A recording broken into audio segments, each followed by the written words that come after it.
Hey mamas, pregnancy is super magical, but one of the least magical things about it that a lot of women experience throughout their pregnancy is constipation. So if you're here watching this video, you're probably either struggling with constipation or you are hoping to avoid it. And if that is you, you have come to the right place. I'm Bridget, and I'm a birth doula in the San Francisco Bay Area, and I love helping moms love their birth. For more tips about pregnancy and birth and how to have an empowered experience through both of them, make sure you subscribe to my channel and hit the little bell next to it so you don't miss any of my future videos.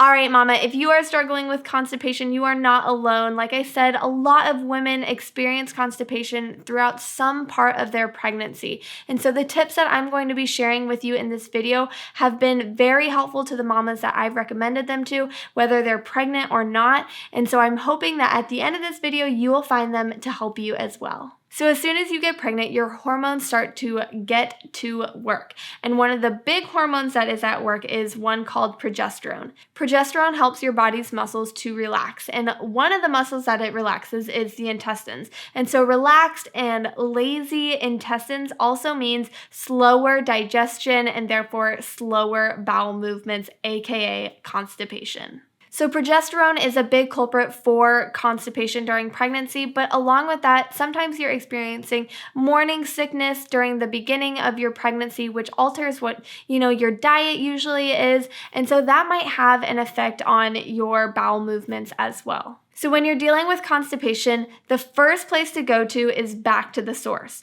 The food that you are putting into your body is obviously going to affect how it comes out. So making sure that you have a healthy and balanced diet that is rich in fiber from fruits and vegetables is really going to help you have an easier time going to the bathroom. So some foods that you can add into your diet that'll help keep things moving along are things like prunes or sweet potatoes, Brussels sprouts, broccoli, spinach, beans, chia seeds, ground flax. All of those things have insoluble fiber, which helps draw water into the stool to help add bulk and to keep things moving along. So along with those great rich fiber foods from your fruits and vegetables, it's important that you are drinking a lot of water. During pregnancy, it's important that you are taking in more water than pre-pregnancy because you are growing a human. But not only that, it's also going to help with your bodily functions, such as bowel movements. Some foods that you should try to avoid or maybe take out of your diets are fast food or just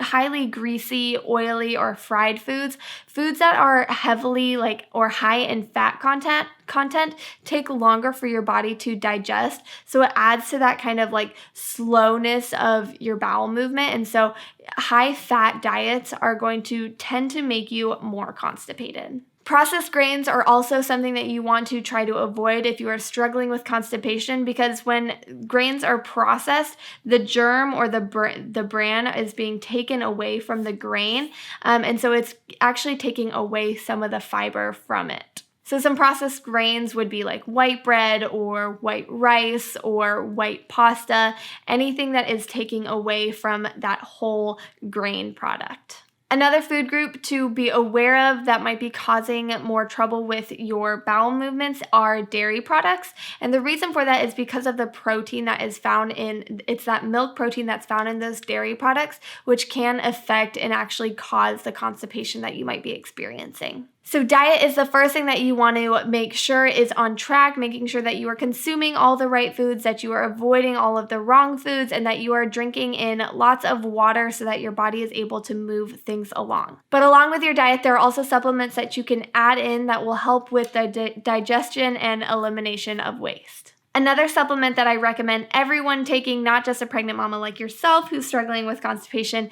is a probiotic. And a probiotic is going to help with overall gut health, and so therefore going to help with, any digestive problems that you may be having. So a probiotic can be taken in a capsule form, and that might be, more effective for a smaller pill, but you can also take it in, the form of yogurt, in fermented foods like pickles or sauerkraut or kimchi, or you can find it in a kefir or a kombucha. Another supplement that you can try taking to alleviate some constipation issues is magnesium. And magnesium is something that almost everyone is deficient in, and it really does help with going to the bathroom, but it also helps with sleep. And so if you are feeling, any sleep deprivation from your pregnancy, or you are feeling, that constipation, magnesium can really help. As with anything, these supplements that you are taking need to be cleared by your doctor before you try any of them. Make sure they are safe for your specific pregnancy, for your specific body and baby before you try anything. The next thing I want to mention that can help with constipation issues that you're having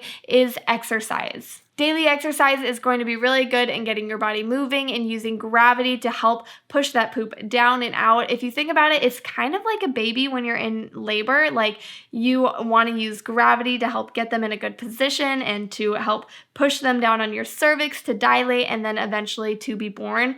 It's a little bit like that with poop, which I know sounds really weird, but you want it to be able to, be pushing down so that when you feel like you need to go, you run to the bathroom. But using gravity through exercise can be really helpful when you're dealing with constipation. Even walking for just 30 minutes a day is really going to help speed up the process of digestion and therefore help with your constipation. And so exercising is a big one when it comes to helping solve your constipation issues. Now, all of those tips that I just mentioned with food and supplements and exercises are all ways that you can avoid or get out of the rut of having constipation.